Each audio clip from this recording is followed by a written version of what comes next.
मंगसिर 4 गते हुने चुनावमा 1.5 लाख मतदाता थपिए। कान्तिपुर समाचारमा आज शीर्ष नेतालाई चुनावी सभा सम्बोधनमा भ्याइ नभ्याइ, सीमा समस्यालाई चुनावी मुद्दा बनाउनु कूटनीतिक अपरिपक्वता हुने विज्ञको टिप्पणी, नयाँ आउने सांसदका लागि घर भाडामै राज्य कोषको 16.5 करोड खर्च गर्नुपर्ने, रूपन्देही 3मा कांग्रेसका खाँड राप्रपाका बोहरालाई अरू 20 उम्मेद्वारको चुनौती, ताप्लेजुङको ओलाङ चुङ्गोला नाका नखुल्दा स्थानीयले भोग्नु परेको समस्याबारे रिपोर्ट, अन्तर्राष्ट्रियमा पाकिस्तानको राजनीतिक सङ्कट र खेलकुदमा T20 विश्वकपको अपडेट। नमस्कार, अब मुख्य समाचार। सीमा विवादलाई लिएर दलहरूबीच आरोप प्रत्यारोप, एमालेले चुनावी मुद्दा बनाउँदा कांग्रेसलाई आपत्ति, विज्ञ भन्छन् राष्ट्रियतालाई चुनावी नारा नबनाऊ। बैंकहरूले आफ्नो एक इंच जमिन पनि कसैलाई छोड्नेवाला छैन, एक इंच जमिन पनि बिचेर दिनेवाला छैन, बेचिएको भए फिर्ता ल्याउँछ। बैंकहरूले निरन्तर ब्याज बढाएपछि व्यवसायी आन्दोलनमा, व्यवसाय सुस्त आएको भन्दै ऋण तिर्न आनाकानी, शेयर र घर जग्गा कारोबारको मन्दीले खराब कर्जा बढ्यो। निर्माण सुरु भएको 3 वर्षसम्म संसद भवन अपुरै, चैतमै सक्नुपर्ने काम बल्ल 60%, नयाँ चुनिने सांसदलाई पनि भ्याइ नभ्याइ। वायु प्रदूषण बढेपछि दिल्लीका प्राथमिक विद्यालय भोलिदेखि बन्द, 2 करोड नागरिकमा श्वास प्रश्वास र आँखा पोल्ने समस्या, प्रदूषणको असर नेपालमा पनि। र विश्वकप फुटबल सुरक्षाका लागि 50,000 भन्दा बढीलाई प्रशिक्षण, मानवाधिकार उल्लङ्घन विरुद्ध प्रदर्शनको तयारीमा खेलाडी, राजनीतिकरण नगर्न फिफाको आग्रह। मंगसिर 4 गते हुने प्रतिनिधि सभा तथा प्रदेश सभा चुनावका लागि राजनीतिक दलहरूले प्रचार अभियानलाई तीव्र पारेका छन्। नेपाली कांग्रेसका सभापति तथा प्रधानमन्त्री शेरबहादुर देउवा 2 दिनदेखि गृह जिल्ला डडेलधुराका विभिन्न चुनावी सभामा सहभागी भइरहेका छन्। उनले 2 देश बीचको सीमा विवादलाई चुनावी मुद्दा बनाउन नहुने भन्दै आपसी समझदारीबाट सुल्झाउनु पर्नेमा जोड दिँदै आएका छन्। देउवाले एमाले अध्यक्ष केपी शर्मा ओलीले 2 पटक संसद भङ्ग गरेर संविधान कमजोर बनाउन खोजेको आरोप लगाएका छन्।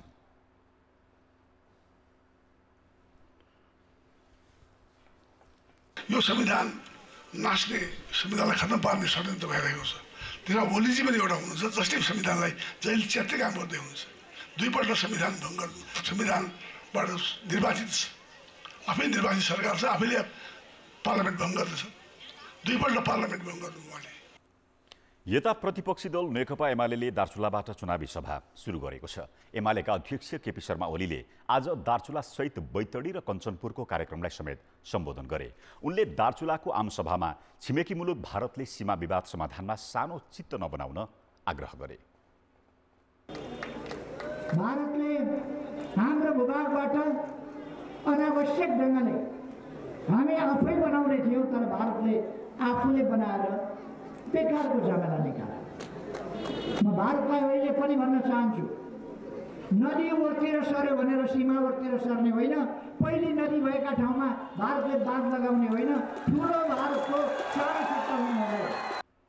ओली हिजै धनगढी गएर बसेका थिए। आज बिहानै हेलिकप्टरबाट दार्चुला हुँदै बैतडी र कञ्चनपुरका आमसभालाई सम्बोधन गरेर उनी काठमाडौँ फर्किएका छन्।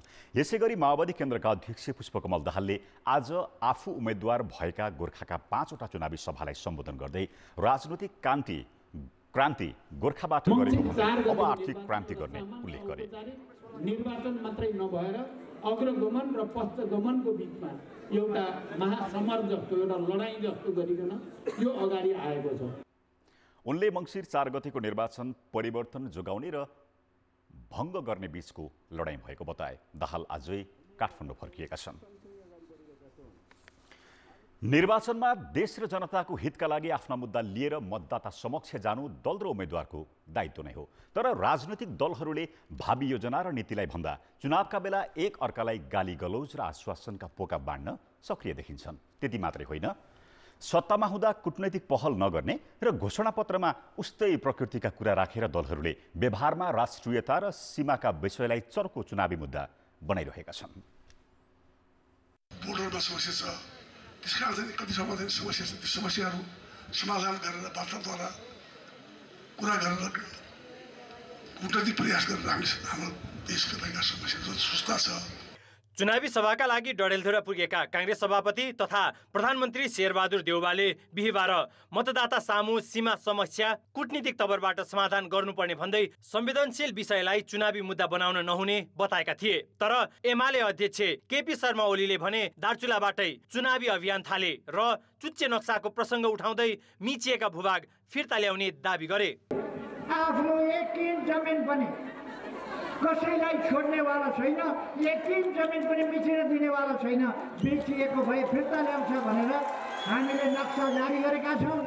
संसदले सर्वसम्मतिले पास गरेको छ र त्यो कुरा म यहाँ तपाईँहरूसँग आज फेरि ग्यारेन्टी गर्न चाहन्छु। दार्चुलाको लिम्पियाधुरा र लिपुलेख सहितको क्षेत्र भारतीय अतिक्रमणमा परेको छ। नेपालले त्यो भूभाग समेटेर नयाँ राजनीतिक नक्सा पनि जारी गरेको छ। तर एमाले आफ्नो कार्यकालमा नक्सा जारी गरेको भन्दै त्यसलाई राजनीतिक मुद्दा बनाउन खोजेको देखिन्छ। दलहरूले सीमा विवादका विषयमा आफ्नो स्पष्ट धारणा र समाधानका लागि अपनाउने उपाय घोषणापत्रमा राख्नु स्वाभाविक हो। कूटनीतिक संवाद मार्फत सीमा समस्या समाधानमा सरकारी पहल र राष्ट्रिय सहमति हुनुपर्ने विषयलाई दलै पछि चुनावी नारा बनाउनलाई विज्ञले अपरिपक्व कार्यशैली भन्छन्। समस्या सडकमा छरपष्ट भएका छन्, छरपष्ट गरिँदैछ, तर त्यसको समाधानको निम्तिमा वातावरण बनेकै छैन, वार्ता हुन सकेकै छैन, किनभने वार्ता गर्ने ल्याकत र क्षमता प्रदर्शन भएकै छैन। चुनावी घोषणापत्रमा नेपाली कांग्रेसले भारत र चीन दुवैसँग राजनीतिक र कूटनीतिक संवाद मार्फत सीमा विवाद समाधान गर्दै अखण्डता र सार्वभौमिकता कायम राख्न पहल गर्ने भनेको छ। नेकपा एमाले नेपाली भूमि लिम्पियाधुरा, लिपुलेख र कालापानी सहित जुनसुकै देशसँग जोडिएका नेपालको सीमाको समान रूपले सुरक्षा गर्ने प्रतिबद्धता जनाएको छ। यस्तै माओवादी केन्द्रले कालापानी, लिम्पियाधुरा र लिपुलेख लगायतका अतिक्रमित भूमि फिर्ताका लागि अविलम्ब कूटनीतिक पहल गरिने भन्दै खुला सीमालाई नियन्त्रण र नियमन गर्ने बाचा गरेको छ। अर्थात् सीमा मिचिएको विषयलाई मुख्य दलले प्राथमिकताका साथ उठाएका छन्। निर्वाचनको बेलामा घोषणापत्रमा उल्लेख भएका कुराहरू सरकार बन्यो भने त्यो सरकारले हाम्रो घोषणापत्रमा यो थियो, हामी यो काम गर्छौँ भनेर भन्ने भएको हुनाले गर्दाखेरि घोषणापत्रमा त उल्लेख गर्नुपर्छ। तर फेरि म 5 वर्ष अगाडिकै कुरा गर्छु, घोषणापत्रमा त थियो, तर कुन पार्टीले के गरे यो जगजाहेर, सबैमा जगजाहेरै भएको कुरा हो। राष्ट्रिय हित र भौगोलिक अखण्डता जस्ता संवेदनशील र साझा विषयमा चुनावी आरोप प्रत्यारोप गरेर मत तान्ने प्रयासले मुलुकको हित गर्दैन। बरु कूटनीतिक समाधानको सामूहिक पहल गर्नु आवश्यक छ भन्नेमा दलहरूले एक्का राखेकै राम्रो। कान्तिपुर समाचारका लागि जिल्ला सहकर्मीको सहयोगमा क्यामेरामा विकास जोशीका साथ सुबिन्द्र श्रेष्ठ, काठमाडौँ। राजनीतिमा पढे लेखेका व्यक्ति कम हुँदा विधि र पद्धति ठिक ढङ्गले अघि बढेन भन्ने आम बुझाइ छ। नयाँ सोच र विकासका लागि शिक्षित उम्मेद्वारको खोजी स्वाभाविक पनि हो। आसन्न चुनावमा विद्यावारिधि गरिसकेका र पिएचडी पढ्दै गरेका उम्मेद्वार पनि प्रतिस्पर्धामा उत्रिएका छन्। तर आफ्ना उम्मेद्वारको शैक्षिक योग्यता के कस्तो छ भन्ने तथ्याङ्क अधिकांश राजनीतिक दल र समूहसँग नै छैन। स्वतन्त्र उम्मेद्वारका रूपमा चुनावी मैदानमा उत्रिएका ती बौद्धिक व्यक्तिलाई मतदाताले कसरी हेरेका छन् त? पत्रकारिता र पर्यटनमा विद्यावारिधि गर्दै गरेका श्री गुरुङ काठमाडौँ क्षेत्र नम्बर 5बाट प्रतिनिधि सभा सदस्यको उम्मेदवार बनेर प्रचारमा होमिएका छन्। पर्यटन, प्रविधि, व्यापार मार्फत आत्मनिर्भर नेपाल बनाउने मूल नाराका साथ गुरुङ स्वतन्त्र उम्मेदवारको रूपमा मतदातालाई आकर्षित गर्न लागेका छन्। अब पनि आश रहेन। अब यदि उहाँहरूलाई चाहिँ उहाँहरूकै तौर तरिकाले जान दिने हो भने हामी अलिकति व्यवसाय गरिरहेका अथवा भनौँ शिक्षित व्यक्तिहरूले यदि हामीले पनि राजनीतिमा हस्तक्षेप नगर्ने हो भने उहाँहरू यही राजनीतिको भुमरीमा मात्रै रहिरहनुहुन्छ भनेर हामीले त्यो निर्कोल निकालेर अब राजनीतिमा होमिएका हौँ। गुरुङ जस्ता विद्यावारिधि गर्दै गरेका र पुरा गरेका अरू उम्मेदवार पनि चुनावी मैदानमा छन्। नीति निर्माण र समाज परिवर्तनमा आफूहरूको योगदान पुग्ने दाबी उनीहरूको छ। त्यत्रो एजुकेसन प्राप्त गरेर पनि जुन खालको त्यो एजुकेसनको बेसमा मेरो पर्सनल लाइफ अगाडि बढ्थ्यो, त्योसँग भने मैले सम्बन्ध विच्छेद गर्नलाई चाहिँ कोसिस गरेर नेपालमा अहिले राजनीति मार्फत धेरै साथीहरूले भन्नु पनि हुन्छ संसद भनेको एउटा विकास निर्माणसँग जोडिनुपर्छ हाम्रो जस्तो देशको कन्टेस्टमा। त्यस कारणले अलिक साधन स्रोतहरू आफ्नो निर्वाचन क्षेत्रमा लिएर जाने जुन चलन छ नि, निष्कर्ष निकाल्ने कुराहरू विद्यावारिधि गरेका अलि पढेकाहरूकोबाट त्यसको कुराहरू निकास, तथ्य तर्कयुक्त हुँदो रहेछ, विज्ञानसम्मत हुँदो रहेछ, व्यवहारिक हुँदो रहेछ, तात्कालिक आवश्यकताको अनुसारको हुँदो रहेछ। त्यसो त यसअघि पनि संसदमा बौद्धिक व्यक्ति नपुगेका भने होइनन्। विद्यावारिधि गरेर सांसद भएका र सांसद हुँदाहुँदै विद्यावारिधि गरेका उदाहरण छन्। अहिले पनि विभिन्न राजनीतिक दल र स्वतन्त्रबाट उम्मेदवार भएकाहरू संसदमा पुग्न प्रयास गरिरहेका छन्।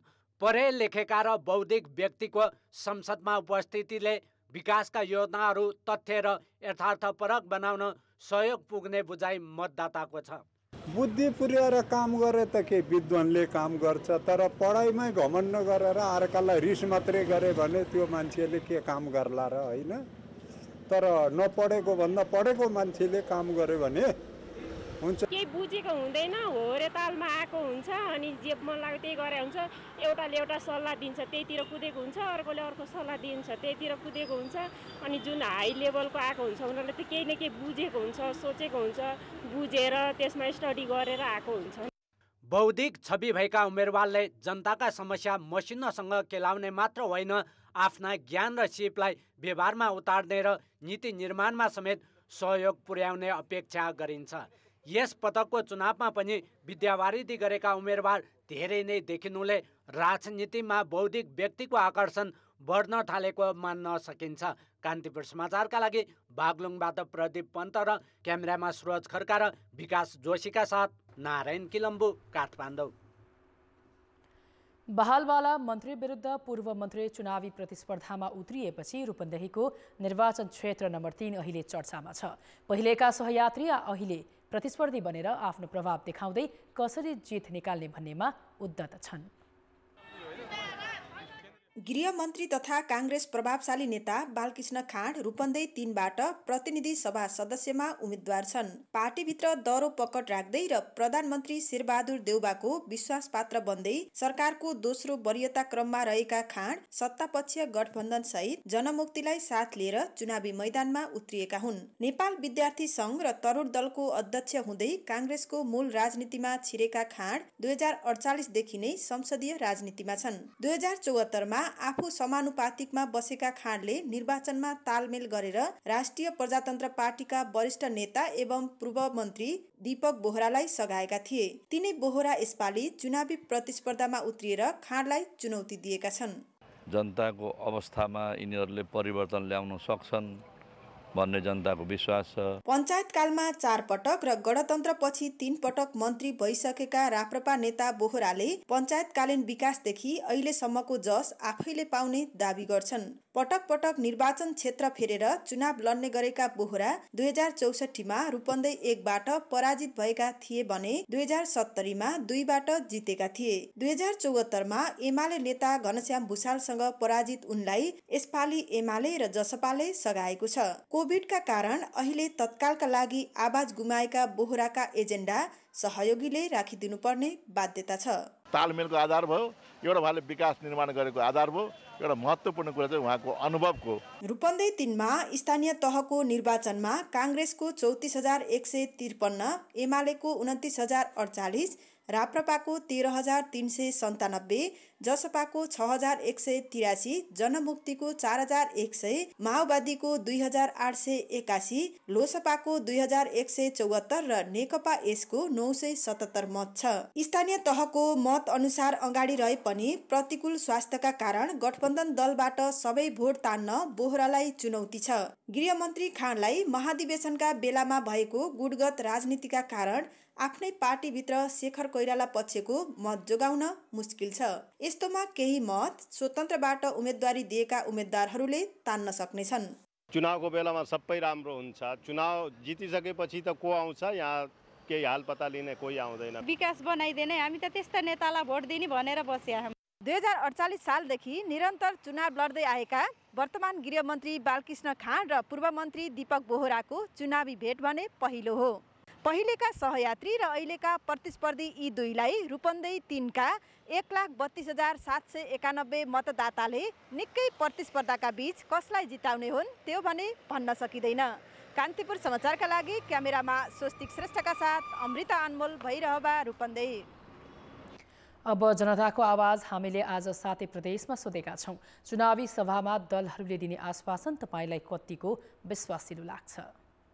जनताको आवाज जम्मै झुटो आश्वासन मात्रै हो, हुने केही होइन। नेताहरूको केही विश्वास पनि लागेको छैन अहिलेसम्म मलाई त। यिनीहरूले कुनै काम गर्दै पनि गरेन नै, चुनावको भोट बटुल्ने काम मात्रै। विश्वास लाग्दैन। अनि तिम्रो सरकार अनि जागृत बनाइदिउँला हुने अनि के गरिदिउँला हुने। मलाई यो कुरामा खासै विश्वास लाग्दैन। कार्यान्वयनको हिसाबमा एकदमै धेरै जटिल बन्दै गइरहेको छ। खानेपानी, स्वास्थ्य, बिजुली, रोजगार, तर यिनीहरूको कुनै नेताको पनि विश्वास छैन। अहिलेसम्म केही पुरा नै गरेको छैन, मलाई विश्वासै लाग्दैन। उहाँहरूले सक्रिय ढङ्गबाट लाग्नुहुन्छ। चुनाव जितेर गइसकेपछि उनीहरू ठुल्ठुला बन्छन्, धेरै ठुल्ठुला गफ गर्छन्, विश्वासै लाग्दैन मलाई। पटक्कै विश्वासै लाग्दैन। पहिले पनि त्यस्तै एजेन्डाहरू लिएर आउँथे तर पुरा गर्दा थिएन। ढाँट्ने प्रविधि मात्र हो नेताहरूको। बच्चाहरूलाई दिने लवली पप छ नि, त्यस्तै लाग्छ। त्यो मलाई एउटा ढोङ मात्र लाग्छ। यो चाहिँ बेकारमा चाहिँ यो एउटा नाटक मात्रै हो। यो त विश्वासिलो केही छैन, जनतालाई मात्र फकाउने काम गरिरहेछ। पार्टीमा चाहिँ पटक्कै विश्वास नरहेको अवस्था छ। ढङ्गले गरेपछि विश्वास मानिन्छ, अब नगरेपछि विश्वासै लाग्दैन।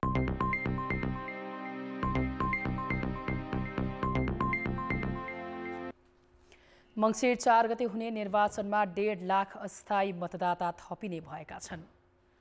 प्रतिनिधि सभा र प्रदेश सभा निर्वाचनका लागि सुरक्षाकर्मी, कर्मचारी, कारागारमा रहेका कैदीबन्दी, ज्येष्ठ नागरिक लगायत 1,50,000 अस्थायी मतदाता थपिने निर्वाचन आयोगले जनाएको छ।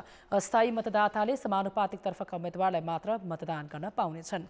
अस्थायी मतदाताले मतदान गर्न देशभर 156वटा अस्थायी मतदान केन्द्र स्थापना गरिनेछ। आफ्नो निर्वाचन क्षेत्रमा गएर मतदान गर्न नसकिने कर्मचारी, सुरक्षाकर्मी, वृद्धाश्रममा रहेका वृद्धहरू र जेलमा रहेका कैदीबन्दीहरूको लागि समानुपातिक तर्फको प्रतिनिधि सभाको समानुपातिक तर्फ उहाँहरूले मतदान गर्न पाउनुहुन्छ। यसअघि आयोगले 1,79,88,570 मतदाताको अन्तिम नामावली प्रकाशन गरिसकेको छ। शारीरिक रूपमा अशक्त भएका मतदाताका लागि 100वटा अपाङ्ग मैत्री मतदान केन्द्र बनाउने तयारी आयोगको छ। निर्वाचनका लागि 80% काम पूरा गरेको आयोगले प्रत्यक्ष र समानुपातिक गरी 8,24,000 मतपत्र छापिसकेको छ। कार्तिक 24 गतेभित्र 165वटा निर्वाचन क्षेत्रमा मतपत्र पुर्याइसक्ने आयोगको तयारी छ। अब बाँकी समाचार। नाबालिका बलात्कारको आरोप लागेका नेपाली क्रिकेट टिमका निलम्बित कप्तान सन्दीप लामिछानेलाई पूर्वपक्षका लागि कारागार चलान गरिएको छ। जिल्ला अदालत काठमाडौँले तत्काल देखिएको प्रमाणका आधारमा निर्दोष भन्न नसकिने आदेश दिएपछि थप अनुसन्धान थुनामै राखेर अगाडि बढ्ने भएको हो।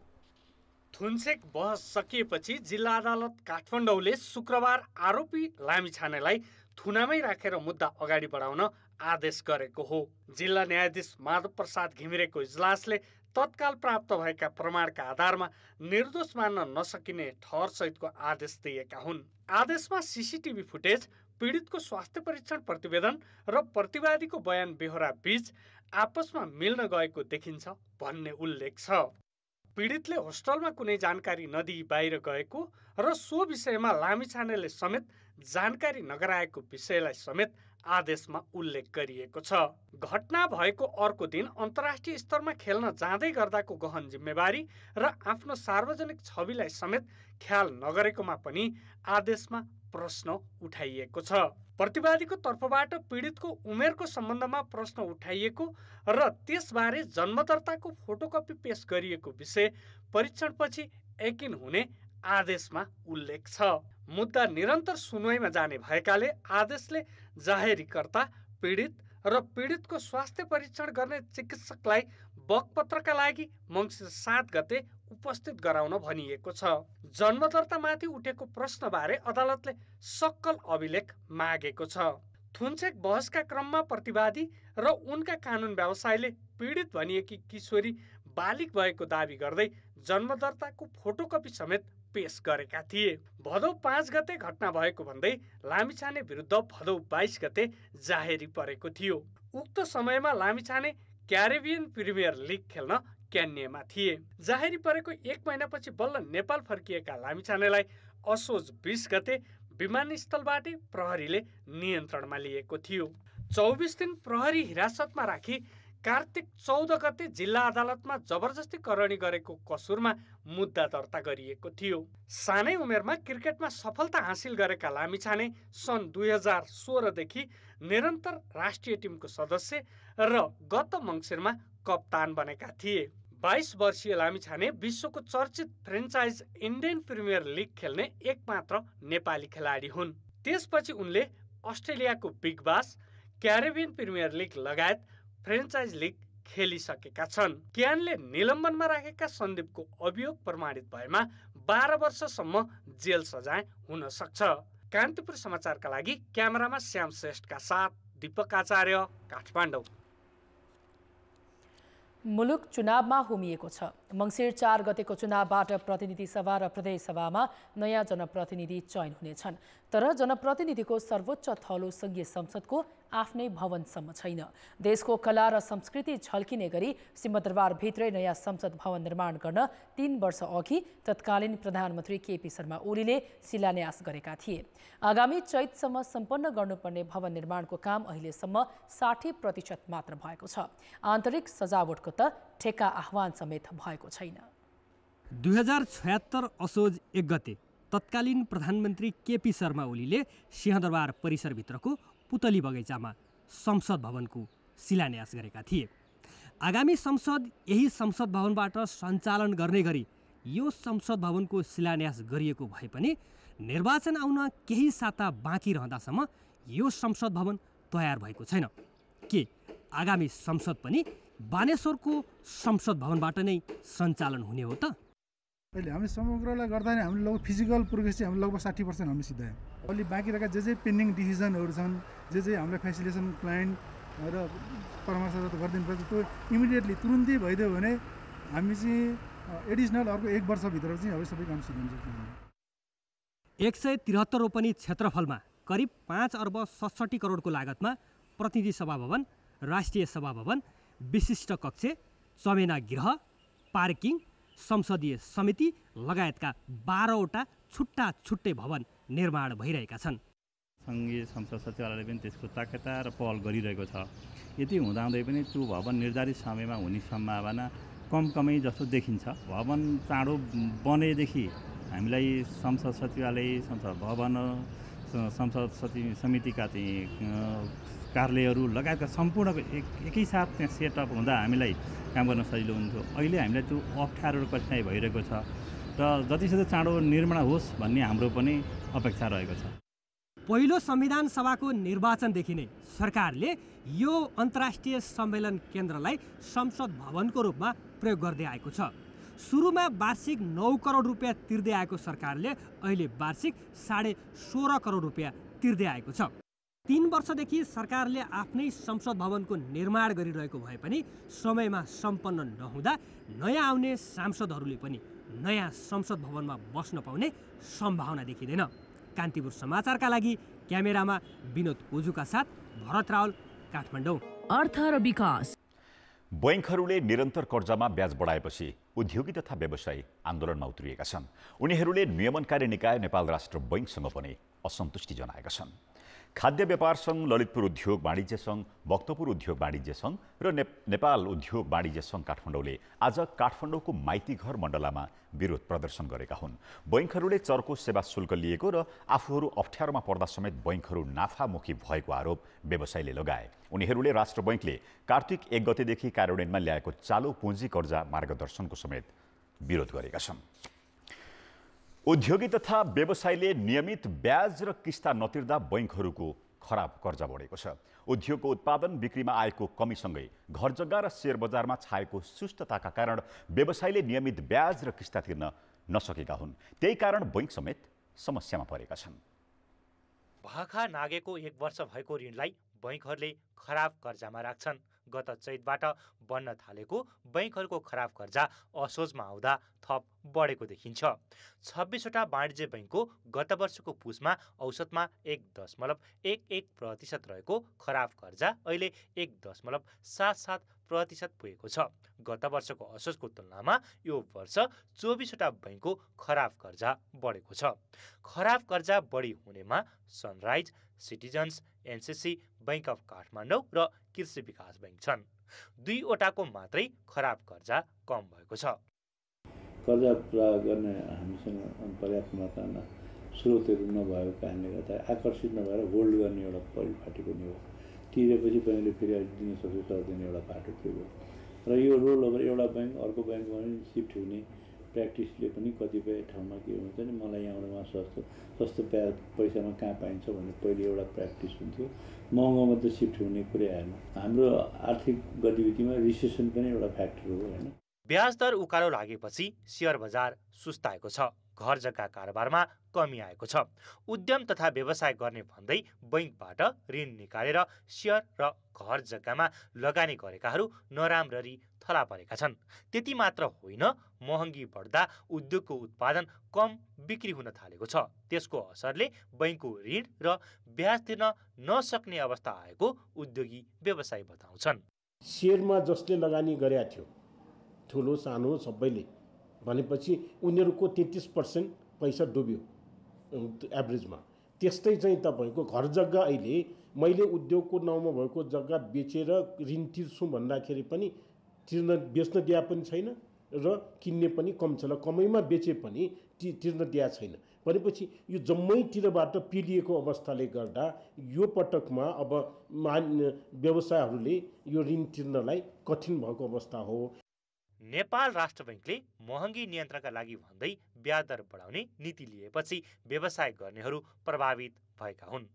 ब्याज दर निश्चित सीमामा राख्न तरलता सहजीकरणमा राष्ट्र बैंक मात्रै नभएर सरकार समेत लाग्नुपर्ने अवस्था आएको छ। कान्तिपुर समाचारका लागि क्यामेरामा रूपक कोइरालाका साथमा सुधिल पोखरेल, काठमाडौँ। अब जनमतको अन्तिम परिणाम। जनमतमा हिजो हाम्रो प्रश्न थियो, विदेशमा रहेका नेपालीको सुरक्षाका लागि के गर्नु पर्ला? ए. स्पष्ट श्रम सम्झौता, बी. कूटनैतिक पहल र सी. कानुनी सचेतना। जनमतको अन्तिम परिणाम यस्तो छ। ए. स्पष्ट श्रम सम्झौतामा 58%, बी. कूटनैतिक पहलमा 31% र सी. कानुनी सचेतनामा मात्र 11%। अब आजको प्रश्न। जनमत हाम्रो प्रश्न छ, बैंकहरूको खराब कर्जा कम गर्न के गर्नु पर्ला? ए. ऋण प्रवाहमा सचेत, बी. ब्याज दर घटाउने र सी. अर्थतन्त्र सुधार। जनमतको अन्तिम परिणाम भोलि बेलुकी 8 बजेको कान्तिपुर समाचारमा प्रसारण गर्नेछौँ। कृपया न्युज स्पेस ए, बी वा सी टाइप गरी 34001 मा SMS गरी आफ्नो मत व्यक्त गर्नुहोला। चिनिया नाका भन्ने बित्तिकै सरकारको ध्यान रसुवागढी र तातो पानीमा केन्द्रित हुन्छ।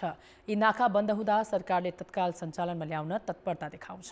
तर ताप्लेजुङमा रहेको उलाङचुङ्गोला नाका भने 3 वर्षदेखि बन्द हुँदा पनि सरकारको ध्यान पुगेको छैन। नाका सञ्चालन नहुँदा स्थानीयले आफ्ना उत्पादन निकासी गर्न समेत पाएका छैनन्। ताप्लेजुङको ओलङचुङगोलाकी छेकी शेर्पा 3 वर्ष अघिसम्म गलैँचा बुन्थिन् र तिब्बतमा बिक्री गरेर गुजारा चलाउँथिन्। तर अहिले उनको यो काम ठप्प जस्तै छ। चीनमा कोरोना संक्रमण देखिएपछि बन्द भएको नाका अहिलेसम्म खुलेको छैन। चीनले संक्रमणको समयमा खाद्यान्न लगायतको सहयोग त गरेको छ, तर नेपाली उत्पादन लगिदिएको छैन। त्यही कारण छेकी जस्ता गलैँचा बुनेर जीविकोपार्जन गर्नेहरूको आय आर्जनको बाटो टुटेको छ। चाइना लगेपछि त हामीले सबै थोक पाउँछ, सबैसँग साटेर सिराकाहरूसँग सबैसँग साटेर अन्नसँग साटेर चाइना रोकेर त हामीले केही छैन। माथि नागा बन्द गरेर अब तलबाट उन्दो बेचौँ भने अलिक सस्तो 12,000 11,000 मात्रै, त्यो पनि बिक्री होला नहोला। ओलङचुङगोलाका बासिन्दाको एकमात्र माग नाका खुलाइयोस् भन्ने छ। चुनावमा मत माग्न आउनेहरूसँग पनि उनीहरूले यही माग गर्ने तयारी गरेका छन्। तर विडम्बना, सदरमुकाम फुङनिङबाट 2 दिनको यात्रामा पुगिने यो गाउँमा उम्मेदवार मात्र होइन, सरकारी कर्मचारी पनि बिरलै पुग्ने गरेका छन्।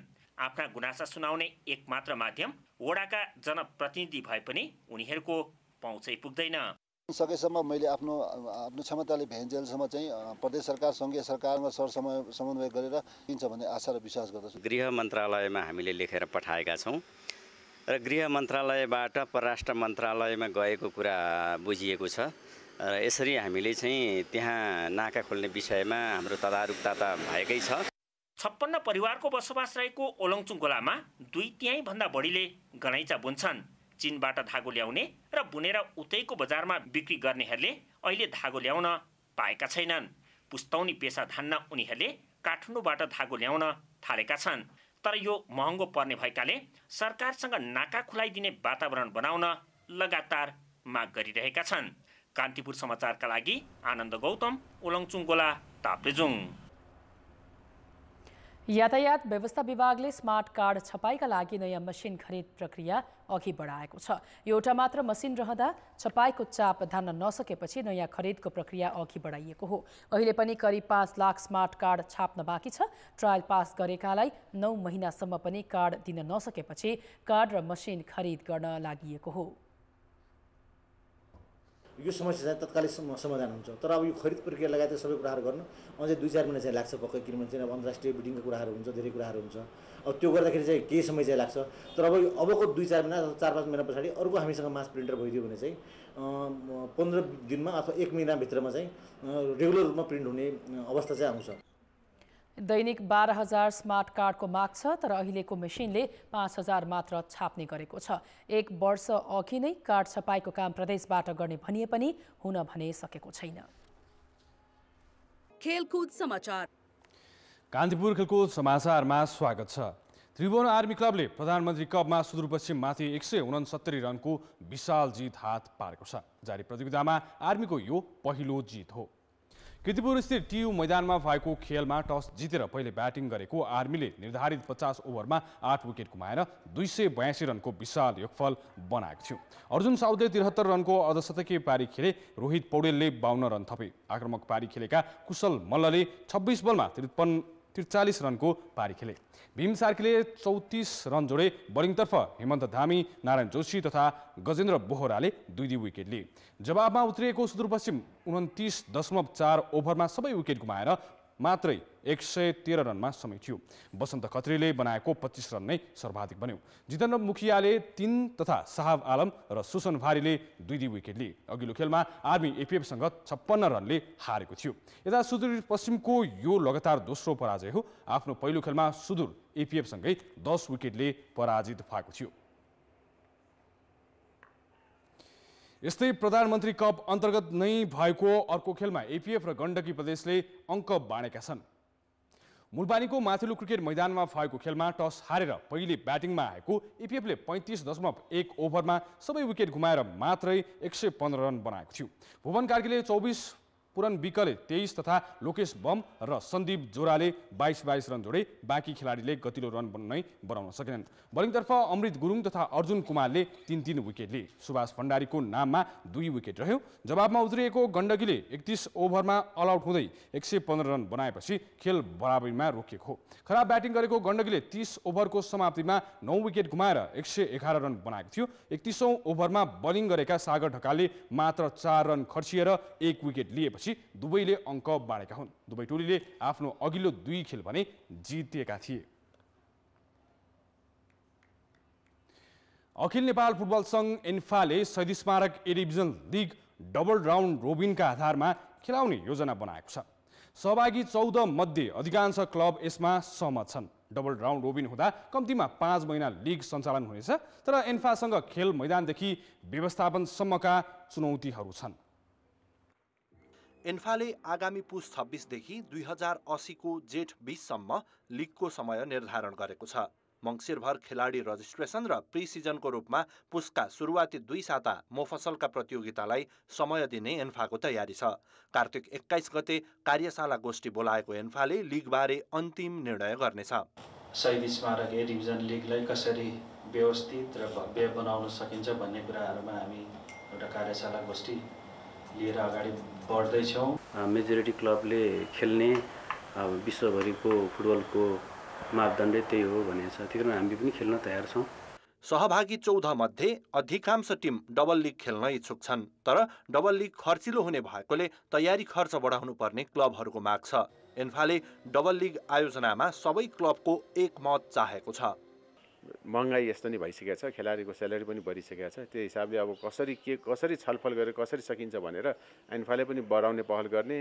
अब यस बापत हामीले प्रायोजकहरू पनि लिएर अब लामो लिग भएपछि व्यवसायीहरूलाई पनि फाइदा नै हुन्छ होला यसले। ओमान अब खेल्न पनि हामी रेडी छ होइन। एन्फाले हामीलाई जे भन्यो त्यो रेडी छ। त्यो प्रिपरेसन मनी चाहिँ नि अलिकति हेरेर हालिदिनु पर्यो नि। डबल लिग आयोजना भए 182 खेल हुनेछन्। हरेक टिमले 26-26 खेल खेल्न पाउनेछन्। लिग चरणबद्ध रूपमा 5 महिनासम्म चल्नेछ। धेरै खेल हुने भएकोले हरेक क्लबले यस अघिका लिग भन्दा धेरै खेलाडी अनुबन्ध गर्नेछन्। यसले नयाँ खेलाडी उत्पादनमा मार्ग प्रशस्त गर्नेछ। तर काठमाडौँको दशरथ रङ्गशाला र एन्फा कम्प्लेक्स ललितपुरमा निर्भर हुँदै आएको लिग खेलाउन वैकल्पिक मैदान अनिवार्य आवश्यक छ। नवप्रवेशी चर्च बोइजले भने विराटनगरलाई घरेलु मैदान बनाउने प्रस्ताव अघि सारेको छ। प्राविधिकदेखि लिएर धेरै कुराहरूमा चुनौती हुन्छ हेर्नुहोस् होइन। मुख्यतः नेपालमा चुनौतीको रूपमा मैले खेल मैदानै देखाएको छैन। तर बजेट पनि विगतमा भन्दा बजेटको साइज पनि अलि ठुलो हुन्छ हेर्नु, त्यो पनि समस्या हुन्छ हेर्नुहोस् होइन। विश्वभर शीर्ष डिभिजन लिगको फर्म्याट नै डबल राउन्ड रोबिन हो। तर नेपालमा भने विभिन्न बहानामा डबल लिग आयोजना गर्न एन्फा पन्छने गरेको छ, जुन 8 वर्षदेखि सञ्चालन हुन सकेको छैन। डबल लिग फुटबल विकासको आधार हो। त्यसैले यसलाई निरन्तरता दिन एन्फाले खुट्टा कमाउनु हुँदैन। क्यामेरामा मुरारी घिमिरेका साथ रेवन्द दाहालको रिपोर्ट। कान्तिपुर खेलकुद समाचारहरूलाई बितिने। अब मौसम।